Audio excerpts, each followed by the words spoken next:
Scripture for God destroys other peoples with fire. Deuteronomy 29. These are the words of the covenant which Yahweh commanded Moses to make with the children of Israel in the land of Moab, in addition to the covenant which he made with them in Horeb. Moses called to all Israel and said to them, Your eyes have seen all that Yahweh did in the land of Egypt to Pharaoh, and to all his servants, and to all his land. The great trials which your eyes saw, the signs and those great wonders. But Yahweh has not given you a heart to know, eyes to see, and ears to hear to this day. I have led you 40 years in the wilderness. Your clothes have not grown old on you, and your sandals have not grown old on your feet. You have not eaten bread, neither have you drunk wine or strong drink, that you may know that I am Yahweh your God. When you came to this place, Sihon the king of Heshbon and Og the king of Bashan came out against us to battle, and we struck them. We took their land, and gave it for an inheritance to the Reubenites, and to the Gadites, and to the half tribe of the Manassites. Therefore, keep the words of this covenant and do them, that you may prosper in all that you do.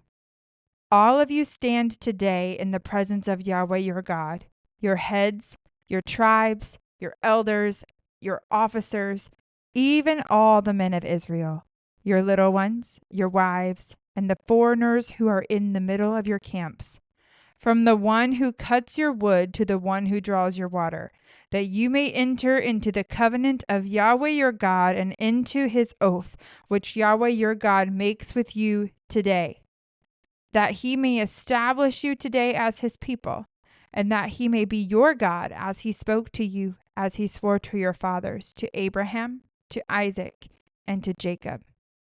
Neither do I make this covenant and this oath with you only, but with those who stand here with us today before Yahweh our God, and also with those who are not here with us today.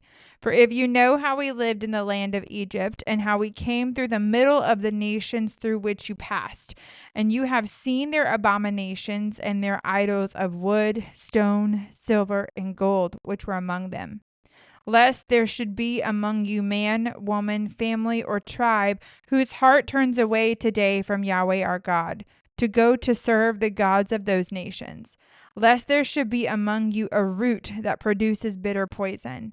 And it happens, when he hears the words of this curse, that he bless himself in his heart, saying, I shall have peace, though I walk in the stubbornness of my heart, to destroy the moist with the dry.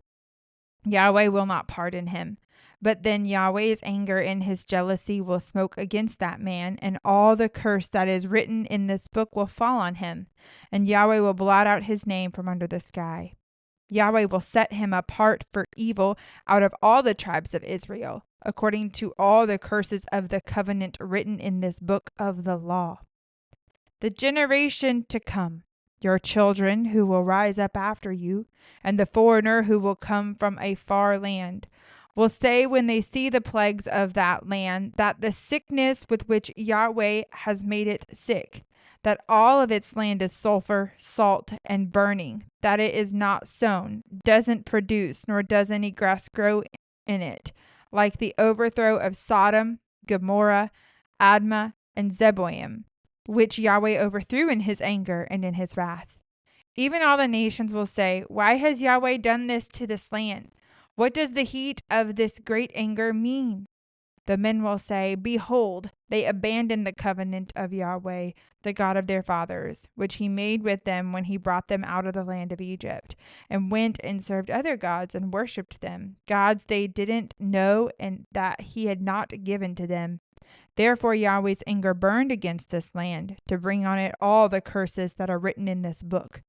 Yahweh rooted them out of their land in anger, in wrath, and in great indignation, and thrust them into another land, as it is today.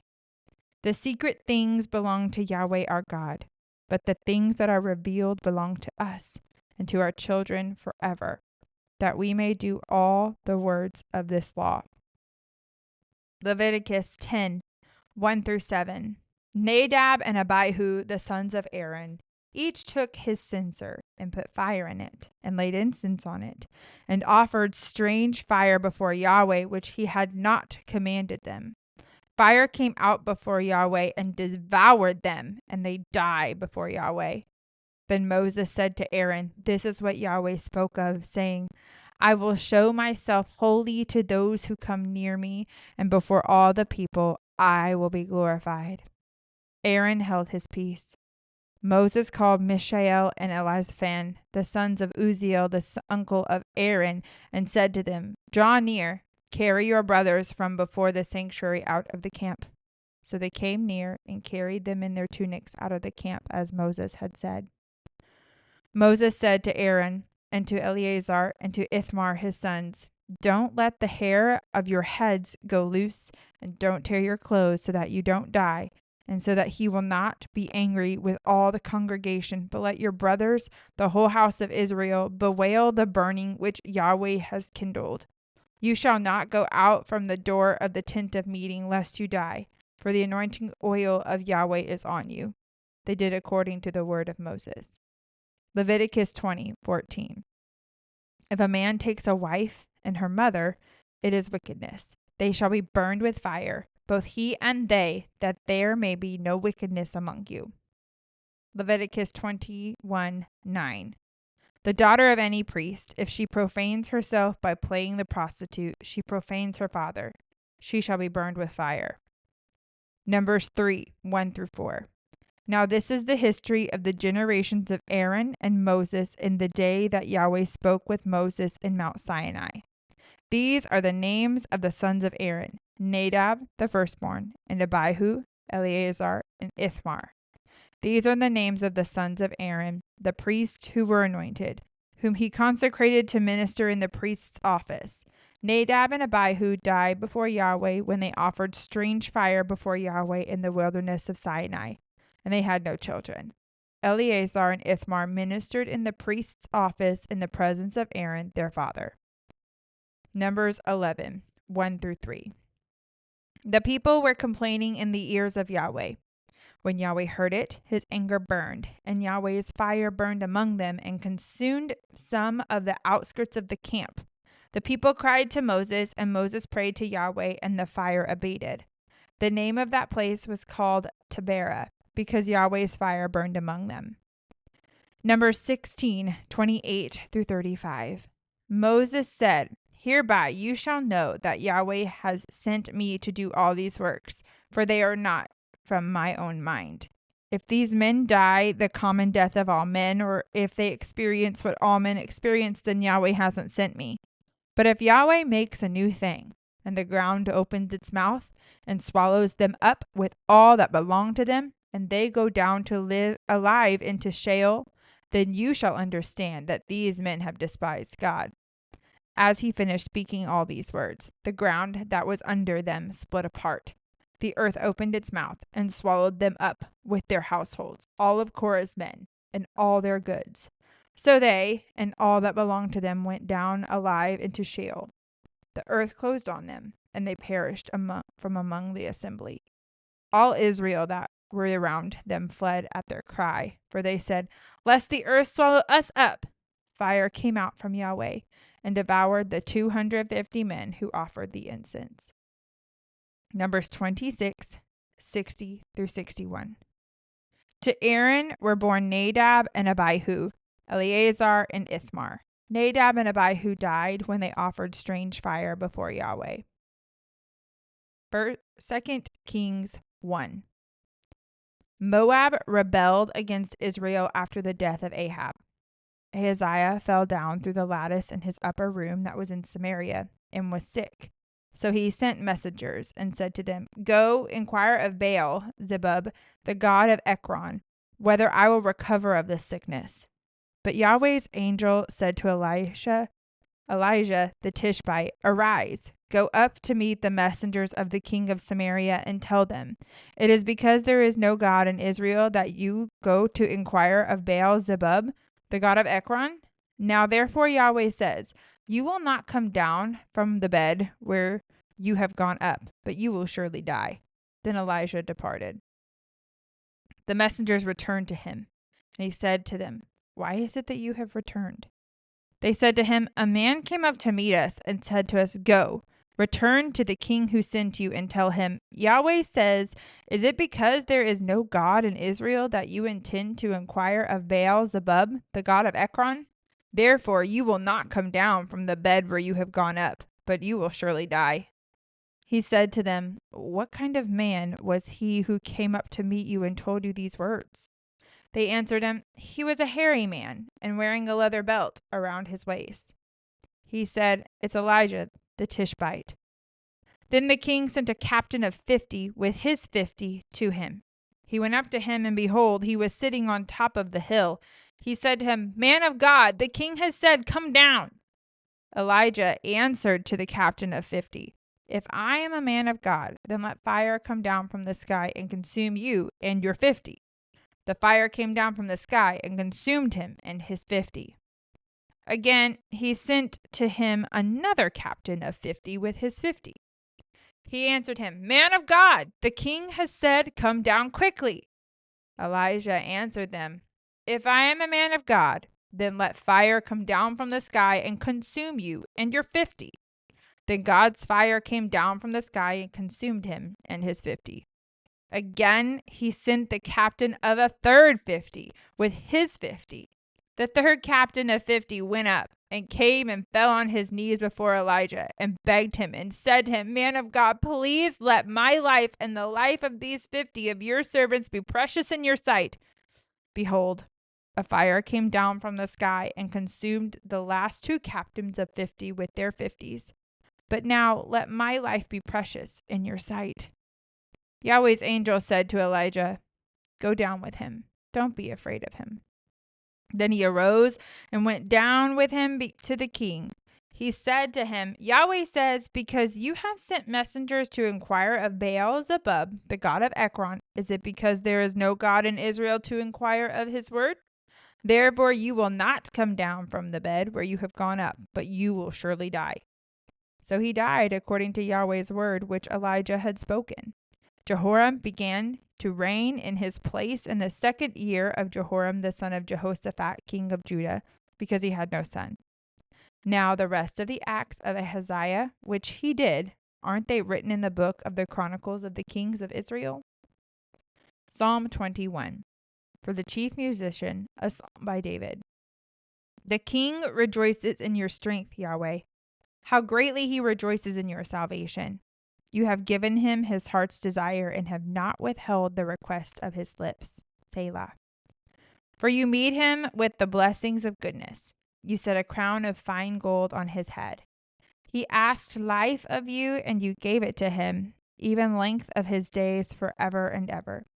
His glory is great in your salvation. You lay honor and majesty on him, for you make him most blessed forever.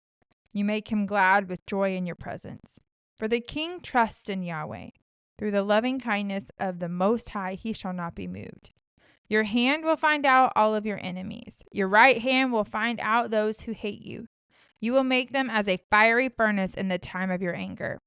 Yahweh will swallow them up in his wrath. The fire shall devour them. You will destroy their descendants from the earth, their posterity from among the children of men. For they intended evil against you. They plotted evil against you, which cannot succeed. For you will make them turn their back when you aim drawn bows at their face. Be exalted, Yahweh, in your strength, so we will sing and praise your power. Amos 1:1 through 2:5. The words of Amos, who was among the herdsmen of Tekoa, which he saw concerning Israel in the days of Uzziah, king of Judah, and in the days of Jeroboam, the son of Joash, king of Israel, 2 years before the earthquake. He said, Yahweh will roar from Zion and utter his voice from Jerusalem, and the pastures of the shepherds will mourn, and the top of Carmel will wither. Yahweh says, for 3 transgressions of Damascus, yes, for 4, I will not turn away its punishment, because they have threshed Gilead with threshing instruments of iron. But I will send a fire into the house of Hazael, and will devour the places of Ben-Hadad, and will break the bar of Damascus, and cut off the inhabitant from the valley of Avon, and him who holds the scepter from the house of Eden, and the people of Syria shall go into captivity to Kir, says Yahweh. Yahweh says, for 3 transgressions of Gaza, yes, for 4, I will not turn away its punishment, because they carried away captive the whole community, to deliver them up to Edom. But I will send a fire on the wall of Gaza, and it will devour its places. I will cut off the inhabitant from Ashdod, and him who holds the scepter from Ashkelon. And I will turn my hand against Ekron, and the remnant of the Philistines will perish, says the Lord Yahweh. Yahweh says, for 3 transgressions of Tyre, yes, for 4, I will not turn away its punishment, because they delivered up the whole community of Edom and didn't remember the brotherly covenant. But I will send a fire on the wall of Tyre, and it will devour its palaces. Yahweh says, for 3 transgressions of Edom, yes, for 4, I will not turn away its punishment, because he pursued his brother with the sword and cast off all pity, and his anger raged continually, and he kept his wrath forever. But I will send a fire on Teman, and will devour the palaces of Bozrah. For Yahweh says, for 3 transgressions of the children of Ammon, yes, for 4, I will not turn away its punishment, because they have ripped open the pregnant women of Gilead, that they may enlarge their border. But I will kindle a fire in the wall of Rabbah, and it will devour its palaces, with shouting in the day of battle, with a storm in the day of the whirlwind, and their king will go into captivity, he and his princes together, says Yahweh.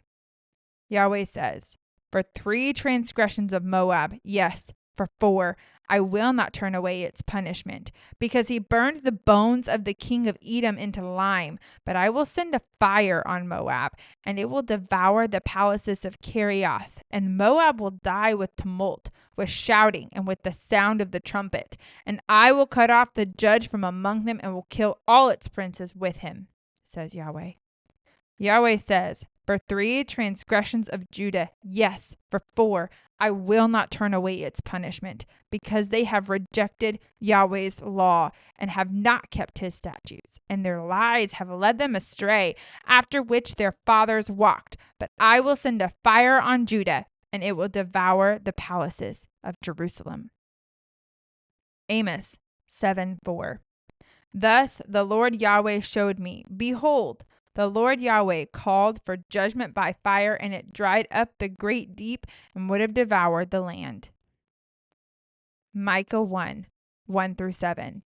Yahweh's word that came to Micah of Moresheth in the days of Jotham, Ahaz, and Hezekiah, kings of Judah, which he saw concerning Samaria and Jerusalem. Hear, you peoples, all of you. Listen, O earth, and all that is therein. Let the Lord Yahweh be witness against you, the Lord from his holy temple. For behold, Yahweh comes out of his place and will come down and tread on the high places of the earth. The mountains melt under him, and the valleys split apart like wax before the fire, like waters that are poured down a steep place. All this is for the disobedience of Jacob and for the sins of the house of Israel. What is the disobedience of Jacob? Isn't it Samaria? And what are the high places of Judah? Aren't they Jerusalem? Therefore, I will make Samaria like a rubble heap of the field, like places for planting vineyards, and I will pour down its stones into the valley, and I will uncover its foundations. All her idols will be beaten to pieces. All her temple gifts will be burned with fire, and I will destroy all her images. For of the hire of a prostitute has she gathered them, and to the hire of a prostitute shall they return. Nahum 1:1-7. A revelation about Nineveh. The book of the vision of Nahum the Elkoshite. Yahweh is a jealous God and avenges. Yahweh avenges and is full of wrath. Yahweh takes vengeance on his adversaries, and he maintains wrath against his enemies. Yahweh is slow to anger and great in power, and will by no means leave the guilty unpunished. Yahweh has his way in the whirlwind and in the storm. and the clouds are the dust of his feet. He rebukes the sea and makes it dry, and dries up all the rivers. Bashan and Carmel languish. The flower of Lebanon languishes. The mountains quake before him, and the hills melt away. The earth tremble at his presence. Yes, the world and all who dwell in it. Who can stand before his indignation? Who can endure the fierceness of his anger? His wrath is poured out like fire, and the rocks are broken apart by him. Yahweh is good, a stronghold in the day of trouble, and he knows those who take refuge in him.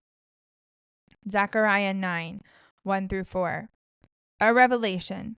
Yahweh's word is against the land of Hadrach, and will rest upon Damascus. For the eye of man and of the tribes of Israel is toward Yahweh, and Hamath also, which borders on it, Tyre and Sidon, because they are wise.